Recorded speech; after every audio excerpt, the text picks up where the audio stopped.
ज़्यादातर वाक़यात जो हैं वो दो तरफा फायरिंग की नहीं, हाँ इक्का दुक्का वाक़यात ऐसे रिपोर्ट हुए हैं जहाँ पे दूसरी तरफ भी, क्योंकि कश्मीरियों के हर घर के अंदर वहाँ पे असला मौजूद है। जब आप किसी के घर वालों को मारते हैं या उनको ज़ख्मी करते हैं तो बाज़ लोग रिएक्ट कर जाते हैं, ये होता है। और बाज़ लोग जो हैं वो जज्बाती होते हैं, वो उस तरह का रिएक्शन देते हैं जिस तरह की उनकी सारी ज़िंदगी ट्रेनिंग हुई है।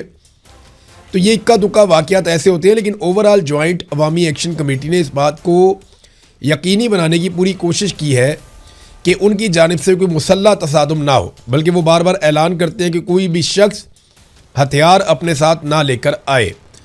हालांकि मीडिया में बहुत ज़्यादा ये प्रोपेगेंडा किया गया, बहुत ज़्यादा खबरें चलाई गई कि एक बंदा हमने पकड़ लिया मुसल्ला, और वो बंदा ये बताता है जनाब के हमें इनाम का ऐलान दिया गया था कि जितने बंदे मारोगे सिक्योरिटी फोर्सेस के उतना इनाम मिलेगा। ऐसी कोई चीज़ नहीं है, हमने तो ऐसी सुनी भी नहीं।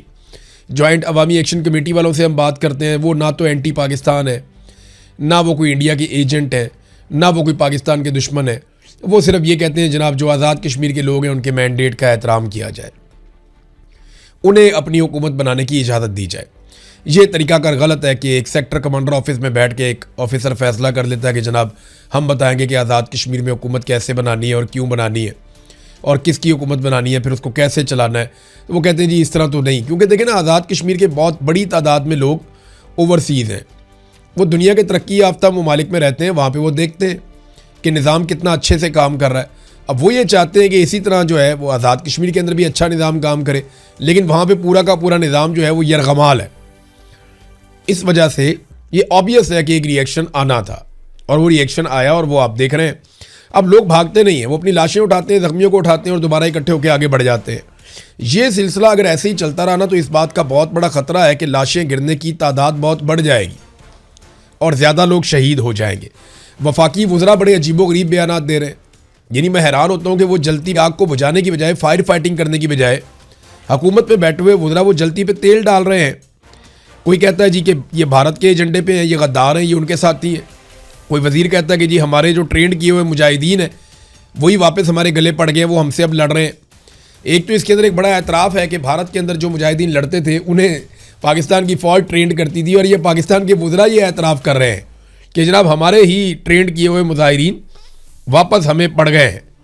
अब ये इस तरह के जो गैर जिम्मेदाराना स्टेटमेंट हैं उनसे तो जल्दी पे तेल डलेगा और वहाँ पे आग लगाई जा रही है। लोग पीछे हटने को तैयार नहीं है, वो अपने प्यारों को दफनाने के बाद फिर आगे बढ़ने की बात कर रहे हैं।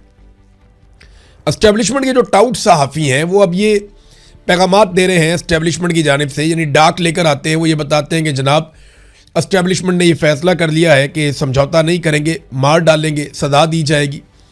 देखिए ये वो सहाफ़ी तो अपने मुंह से ये कहते हैं जनाब देखें तो हम तो खबरें दे रहे हैं, हमें तो जनाब अंदर से सोर्स से पता चलता है कि मार दिया जाएगा, कत्ल कर दिया जाएगा, तबाह कर दिया जाएगा, बर्बाद कर दिया जाएगा, कोई नरमी नहीं होगी, बहुत सख्ती की जाएगी, हार्ड स्टेट कर दी जाएगी, इंच कर देंगे तो ऊँट कर देंगे। नहीं, ये खबर नहीं है। ये वो धमकियां हैं जो जर्नैल अपने मुंह से नहीं लगा सकते।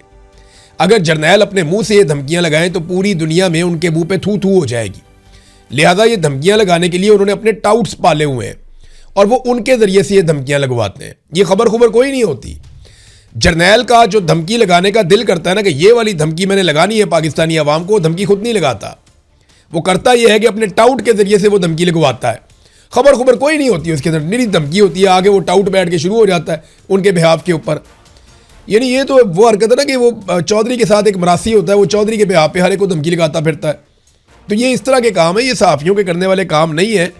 ये जो डाक लेके आ जाते हैं हर दूसरे दिन आके बैठ जाते हैं कि जनाब नहीं हमने जनाब हम खबर निकाल के लाए हैं, एस्टेब्लिशमेंट जनाब और डंडा देगी और हार्ड स्टेट करेगी और ज़्यादा ये करेगी और ज़्यादा वो करेगी। वो धमकियाँ लगा रहे होते हैं किसी और के बिहाफ के ऊपर, और वो जर्नैल जो है वो अपने मुंह से धमकी लगाना नहीं चाहते। उन्हें पता है कि कल को इसका जवाब देना पड़ेगा, कल को हम फंस जाएंगे। और कल को अगर इस बंदे को पकड़ के इसकी किच्ची मरोड़ के इससे पूछे ना कि बता भी किसने तुझे कहा था कि ये वाली धमकी लगा, तो ये नाम भी नहीं ले सकेगा किसने मुझे कहा था, और अगर नाम लेगा भी तो कोई मानेगा भी नहीं इसकी बात। ये टोटल औकात है। लेकिन धमकियाँ फ़िलहाल लगाई जा रही हैं। आज़ाद कश्मीर के लोगों को भी आलमी मीडिया इस पर काफ़ी कवरेज कर रहा है, वो सब हम देख रहे हैं।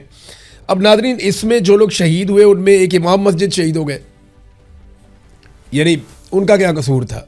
एक इमाम मस्जिद है, वो नमाज़ पढ़ा रहे हैं वहाँ, वो भी नमाज़ पढ़ाते थे, वो भी शहीद हो गए। एक उस्ताद हैं मुअल्लिम, वो भी शहीद हो गए।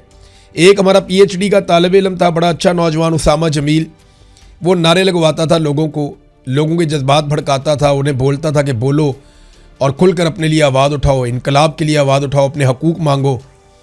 पीएचडी कर रहा था वो नौजवान, वो कोई दहशतगर्द तो नहीं था ना। अब पाकिस्तान में कायद-ए-आज़म यूनिवर्सिटी से पीएचडी करने वाला नौजवान, उसको आप कैसे कह सकते हैं कि वो कोई दहशतगर्द है? वो उसके नारे में सुन रहा था अभी कि जवानियाँ लुटाएंगे, सीने पे गोली खाएंगे, इनकलाब लाएंगे। उसने गोली भी खा ली, अपनी जवानी भी लुटा दी, और इनकलाब का इंतज़ार अब हम करेंगे कि इनकलाब कब आएगा। अब कुछ ऐसे टाउट्स हैं जिनके अच्छे ताल्लुकात हैं मिलिट्री एस्टेब्लिशमेंट से, नाम लूँगा तो बहुत चीखें मारेंगे, लेकिन आप देख लें सोशल मीडिया में जाके, ये जो जर्नलिस्ट हैं ये अब कहना शुरू हो गए जी ये मामला मिस हैंडल हुआ है।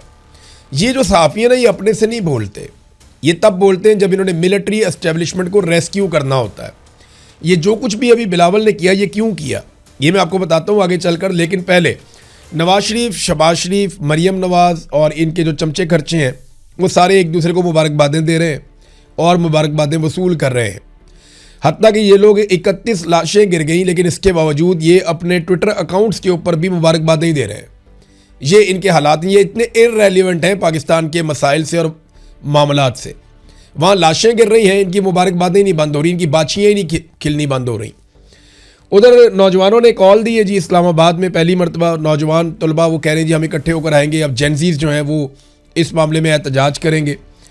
तो अब पता नहीं ये इस कॉल के पीछे क्या है, मुझे आइडिया नहीं है। लेकिन इस्लामाबाद प्रेस क्लब के बाहर नौजवानों की तरफ से कुछ थोड़ा सा सोशल मीडिया के ऊपर रोला डाला गया है कि इस्लामाबाद प्रेस क्लब के बाहर नौजवान इकट्ठे हों और वो शिरकत करें बड़े पैमाने पर आके। जो कश्मीर में जुल्म और बर्बरियत हो रही है रियासत पाकिस्तान की सिक्योरिटी फोर्सेस की जानिब से, वो जुल्म और बर्बरियत, उसके खिलाफ ये नौजवान इकट्ठे होने जा रहे हैं। देखिए, अब अगर इन नौजवानों को इकट्ठा होने दिया जाता है और वहाँ पे हज़ारों नौजवान आ जाते हैं, फिर तो सिचुएशन कोई और है। इस पर एनालिसिस मैं तभी करूँगा जब मैं नौजवानों की शक्लें देखूँगा, मुझे पता चलेगा कि इनको भिजवाया किसने, किस तंजीम से इनका ताल्लुक़ है, ये खुद से निकल कर आ गए हैं, ये इनको यहाँ पर लाया गया है, ये तो हमें पता चलेगा बाद में। लेकिन अच्छी बात है अगर नौजवानों को निकलने के लिए एक प्लेटफॉर्म मुहैया हो रहा है और वो निकल कर निहत्ते कश्मीरियों के लिए आवाज़ उठा सकते हैं या मज़लूम कश्मीरियों के हक़ में आवाज़ उठा सकते हैं, तो ये बड़ी अच्छी बात है। इस पर फिर हम अपना जो तज्ज़िया है, जब तक वो एहतजाज नहीं कर लेते तब तक के लिए महफूज रखते हैं, फिर हम देखेंगे कि क्या सूरत हाल है। नाज़रीन, भारत में एक पुलिस वाले को सिर्फ इसलिए मुअत्तल किया गया कि उसने कलाशनकोव का, या उसकी जो SMG गन थी, शॉर्ट मशीन गन बंदूक जो थी, उसने वो राइफ़ल उठा के नौजवानों की तरफ तान दी थी। तो एक पुलिस वाले को सिर्फ इसलिए मुअत्तल कर दिया कि तुमने रियल राइफ़ल जिससे आदमी मर जाता है उसको तुमने तलबा की तरफ तान दिया था। पुलिस वाला मुअत्तल, इधर गोलियां मार रहे हैं, PhD का स्टूडेंट मार दिया। एक एयरफोर्स का ऑफिसर है, उसके वालिद भी शहीद हो गए। एयरफोर्स के ऑफिसर हैं मुबैना तौर पे, और सोशल मीडिया पे उनकी तस्वीर भी चल रही हैं और क्लेम किया जा रहा है कि उनके वालिद का भी इंतकाल हो गया, उन्हें भी सिक्योरिटी फोर्सेस ने गोली मार दी। ये सूरत हाल है आज़ाद कश्मीर में। तो भारत में सिर्फ बंदूक तानने पर पुलिस वाला मुअत्तल हो गया और इधर गोलियां मार रहे हैं सरेआम, पूछने वाला कोई नहीं है। जब वो कहते हैं जनाब हमें इस खून का हिसाब दें, कहते हैं जी इसके ऊपर तो बात ही नहीं हो सकती।